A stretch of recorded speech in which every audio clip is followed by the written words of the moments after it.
శుక్లాంబరధరం విష్ణుం శశివర్ణం చతుర్భుజం ప్రసన్నవదనం ధ్యాయేత్ సర్వవిఘ్నోపశాంతయే అగజానన పద్మార్కం గజానన మహర్నిశం అనేకదంతం భక్తానాం ఏకదంతముపాస్మహే గురవే సర్వలోకానాం భిషజే భవరోగిణాం నిధయే సర్వవిద్యానాం దక్షిణామూర్తయే నమః శ్రీమహాగణాధిపతయే నమః శ్రీమహాసరస్వత్యే నమః శ్రీగురుభ్యో నమః హరి ఓం. మైత్రి మీడియా ప్రేక్షకులందరికీ శుభోదయం. ప్రతిరోజు మనం తెలుసుకుంటున్న తిథివార నక్షత్రాల సమయాలు, వర్జ్య దుర్ముహూర్తాల సమయాలు, రోజులో వచ్చే శుభ సమయాలు మొదలైన మరిన్ని విషయాలు తెలుసుకోవడానికి మన మైత్రి మీడియా ఛానల్ని సబ్స్క్రైబ్ చేయడం మర్చిపోకండి. నేడు శనివారం కనుక శని మరియు రాహుగ్రహాల ధ్యాన శ్లోకాలతో మన శుభోదయం కార్యక్రమాన్ని ప్రారంభిద్దాం. ఓం నీలాంజన సమాభాసం రవిపుత్రం యమాగ్రజం ఛాయా మార్తాండ సంభూతం తం నమామి శనీశ్వరం. రాహునకు అర్ధకాయం మహావీరం చంద్రాదిత్య విమర్దనం సింహికా గర్భ సంభూతం తమ్రాహుం ప్రణమామ్యహం అనే ధ్యాన శ్లోకాలని శని రాహువుల ప్రీతి కొరకు నేడు అవకాశం ఉన్నంత వరకు పారాయణ చేయండి.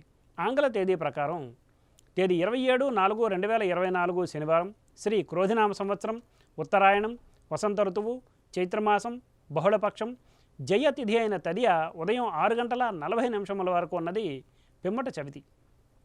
జ్యేష్ఠ నక్షత్రం రాత్రి 2:55 వరకు ఉన్నది పిమ్మట మూలా నక్షత్రం. నేడు వర్జ్యం ఉదయం 8:03 నుండి 9:40 వరకు. దుర్ముహూర్తం సూర్యోదయం నుండి 7:17 వరకు ఉన్నది.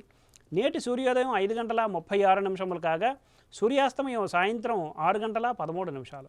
ఈరోజు శనివారం కనుక తూర్పు దిశగా ముఖ్యమైన ప్రయాణాలు చేయటం అనుకూలం కాదు, మరియు దక్షిణ దిశగా చేసే ప్రయాణాలు అర్ధలాభాన్ని చేకూరుస్తాయి. ఇక నేటి శుభ సమయాన్ని పరిశీలిస్తే పగలు 10 గంటల నుంచి 11 గంటల వరకు మంచిది, పిమ్మట సాయంత్రం 6 గంటల నుండి 7 గంటల వరకు మంచిది. ఉదహరించిన ఈ శుభ సమయాలలో స్వల్ప ప్రయాణాలు, గృహోపకరణాల ప్రారంభాలు మాత్రమే తప్ప శుభకార్యాల ముహూర్త నిర్ణయ విషయంలో జ్యోతిష్కుని సంప్రదించడం వలన కార్యజయం కాగలదు. వర్జ్య దుర్ముహూర్త సమయాలలో ఏ విధమైన శుభాశుభ కార్యక్రమాలు ప్రారంభించడం మంచిది కాదు.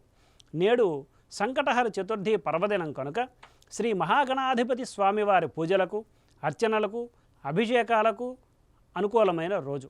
స్వస్తి. సర్వం శ్రీకృష్ణార్పణమస్తు.